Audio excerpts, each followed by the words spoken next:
So hello and welcome back दोस्तों। A2B2 study की YouTube channel पर मैं रंजीत केसरी आप सभी का हार्दिक स्वागत करता हूं। दोस्तों आज की वीडियो में हम जानने वाले हैं कि क्या डी फार्मा का एग्ज़ाम हिंदी लैंग्वेज में भी दे सकते हैं, कि बहुत से बच्चों के डाउट्स हैं। बहुत से बच्चों ने कमेंट किया हुआ था कि सर डी फार्मा का आपने डिटेल्ड सिलेबस हमें दे दिया है और उसके अकॉर्डिंग हम अपनी स्टडी भी शुरू कर सकते हैं, और इसके अलावा हम आपको इसके वीडियो लेक्चर भी प्रोवाइड करने की बात कर रहे थे। तो बच्चों के इस बीच बहुत बड़े कमेंट आ रहे थे कि सर क्या डी फार्मा का एग्ज़ाम हम हिंदी में दे सकते हैं, क्योंकि मैक्सिमम बच्चे हमारे ऐसे होते हैं जो कि यूपी बोर्ड से ही पढ़ाई करके अपना 12th पास आउट करके आए हुए होते हैं और उनको इंग्लिश में एग्ज़ाम देने में बहुत ज़्यादा प्रॉब्लम होती है। और ऐसा बहुत ज़्यादा मिथ भी है और बहुत से बच्चे जानते भी हैं कि डी फार्मेसी का जो एग्ज़ाम है वो इंग्लिश लैंग्वेज में ही देना बेटर होता है। तो इस वीडियो में बात करेंगे क्या जो बेचारे हमारे हिंदी वाले बच्चे हैं, क्या वो हिंदी लैंग्वेज में भी एग्ज़ाम दे सकते हैं या फिर नहीं दे सकते हैं। तो चलिए वीडियो को स्टार्ट करते हैं। वीडियो को स्टार्ट करने से पहले आपको हम बताएंगे कि एग्ज़ाम हिंदी में दे सकते हैं या फिर इंग्लिश में दे सकते हैं। इससे पहले आपको आना है अपने गूगल क्रोम को खोल लेना है अपने मोबाइल में और यहाँ पे सर्च में जाइएगा। आपको लिखना है BTEUP और उसके बाद लिखना आपका है PYP। इतना लिख करने के बाद यहाँ पे आप देख सकते हैं हमने लिख लिया है। अब आपको सर्च बार पे क्लिक करना है, इसको आप जो है सर्च करेंगे, ठीक है। तो देखिए यहाँ पे सर्च होने में थोड़ा समय लगेगा, तो इसको सर्च कर लेते हैं। अब जैसे ही आप सर्च करेंगे ना तो आपको यहाँ पे बहुत सारे वेबसाइट ओपन होंगे। आपको यहाँ पे कहीं नहीं जाना है, जो सबसे पहला वाला वेबसाइट दिख रहा है ना ये वाला, इसी पर आपको क्लिक करके इसको ओपन कर लेना है। चलिए यहाँ पे हम क्लिक करके इसको ओपन कर लेते हैं। अब जैसे ही ये वेबसाइट जो है ओपन होता है तो ये वेबसाइट है क्या, तो इस वेबसाइट पे आप जितने भी अब तक डी फार्मेसी के एग्ज़ाम हुए हैं प्रीवियस ईयर में, सभी के जो क्वेश्चन पेपर हैं वो आप डाउनलोड कर सकते हैं, ठीक है। तो चलिए यहाँ पे हम आपको एक पेपर डाउनलोड करके दिखाते हैं। अब देखिए यहाँ पर जो वेबसाइट है वो ओपन हो चुका है। आपको बता दें कि डी फार्मा का जो ईयरली एग्ज़ाम होता है वो एग्ज़ाम BTUP कराता है। BTUP यानी board of technical education Uttar Pradesh. यहाँ पे आप देख सकते हैं यही जो एग्ज़ाम आपका कंडक्ट कराता है, और जितने पॉलिटेक्निक के अदर कोर्स होते हैं सभी का एग्ज़ाम यही कंडक्ट कराता है। तो इस वेबसाइट से आप जितने भी पॉलिटेक्निक में जितने भी कोर्सेज होते हैं, जैसे कि electrical engineering, mechanical engineering, civil engineering, computer science engineering, इसके अलावा डी फार्मा इलेक्ट्रिकल ब्रांच के लिए, ठीक है, सभी ब्रांच के एग्रीकल्चर, पेन टेक्नोलॉजी, जितने भी प्रीवियस ईयर के एग्ज़ाम तक हुए हैं आप प्रीवियस ईयर के क्वेश्चन पेपर यहाँ से डाउनलोड कर सकते हैं। अब यहाँ पे आप आएंगे तो आपको देखिए सबसे ऊपर हम आपको दिखा दें, तो यहाँ पे देखिए नीचे आएंगे ना तो यहाँ पे आपको दिख जाएगा, क्या दिख जाएगा, डी फार्म नाम से यहाँ पे एक यहाँ पे आइकन दिख रहा है ना, इसी पे आपको क्लिक करना है। चलिए हमने डी फार्मा पे क्लिक कर दिया। जैसे ही डी फार्मा पे क्लिक करेंगे देखिए यहाँ पे पूछा जाएगा कि आप फर्स्ट ईयर के हैं या सेकेंड ईयर के हैं। तो भैया अभी तो हम फर्स्ट ईयर में ही जाएंगे कि डायरेक्टली सेकेंड ईयर में ही जाएंगे। तो यहाँ पे फर्स्ट ईयर वाले पे हम क्लिक कर लेते हैं। जैसे फर्स्ट ईयर क्लिक करेंगे, अब देखिए D pharma first year human anatomy and sociology 2024 जून में जो एग्ज़ाम कराया गया था उसका question paper. D pharma first year pharmaceutical chemistry जून 2024 में एग्ज़ाम ये भी कराया गया था। इसके अलावा डी फार्मा फर्स्ट ईयर में देखिए फार्मास्यूटिक्स है, इसका एग्ज़ाम जो जून में कराया गया था उसका पेपर है। तो सभी क्वेश्चन पेपर यहाँ पे देखिए फार्माकोग्नोसी का है, सोशल फार्मेसी का है। अगर नीचे आपको स्क्रॉल करके दिखाएं तो देखिए यहाँ पे सोशल फार्मेसी का है और सोशल फार्मेसी 2023 का है। तो कोई सा भी यहाँ पे हम आपको एक ओपन करके दिखाते हैं। जैसे यहाँ पे क्लिक कर दिया हमने, जैसे इस पर क्लिक करेंगे तो देखिए थोड़ा सा वेट करिएगा, थोड़ा सा वेट करेंगे तो यहाँ पे आपको लिंक जनरेट होकर देखने को मिल जाएगा। देखिए यहाँ पे नीचे आ रहा है ना, देखिए ये जो आपको ये जो हल्का सा गेरुआ कलर में लिखा हुआ है, ये जो टाइटल लिखा हुआ है, आपको इस टाइटल पे ही क्लिक करना है। टाइटल पे हम क्लिक कर रहे हैं, देखिए ये PDF जो है वो डाउनलोड होना शुरू हो जाएगा। BTUP यानी board of technical education Uttar Pradesh, UP का एक ऐसा एकमात्र बोर्ड, और पूरे यूपी के अलावा कहीं भी किसी भी आप स्टेट में चले जाइए तो जो पॉलिटेक्निक डी फार्मा का एग्ज़ाम होता है वो हिंदी लैंग्वेज में नहीं होता है। जैसे देखिए यहाँ पर हमने एक पेपर डाउनलोड किया है, वो पेपर है सोशल फार्मेसी का। यहाँ पे आप देख सकते हैं सोशल फार्मेसी का पेपर है। तो ये पेपर अब स्क्रॉल करके दिखा दे आपको। देखिए क्वेश्चन पेपर जो है यहाँ पे लॉन्ग क्वेश्चंस हैं जो कि टोटल इंग्लिश में आपको देखने को मिल रहा है ना।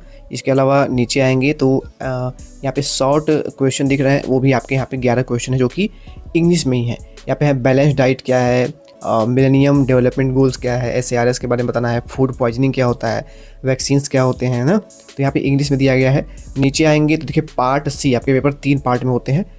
पार्ट C में क्या होता है, आपको ऑब्जेक्टिव क्वेश्चन पूछे जाते हैं और कुल 5, 6, 7 यहाँ पे 7 क्वेश्चन टोटल आपके ऑब्जेक्टिव पूछे जाते हैं। इसके अलावा जो अगला आपका आता है वो आपका आता है फिल इन द ब्लैंक्स, जिसमें कि आपके 8 से लेकर के 20 तक के जो क्वेश्चन है वो फिल इन द ब्लैंक्स के होते हैं।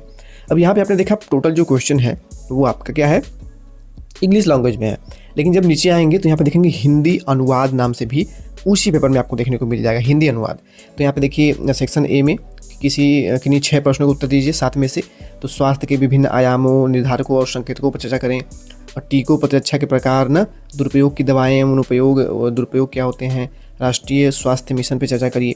तो देख सकते हैं यहाँ पे हिंदी में भी क्वेश्चन आपको देख रहे हैं।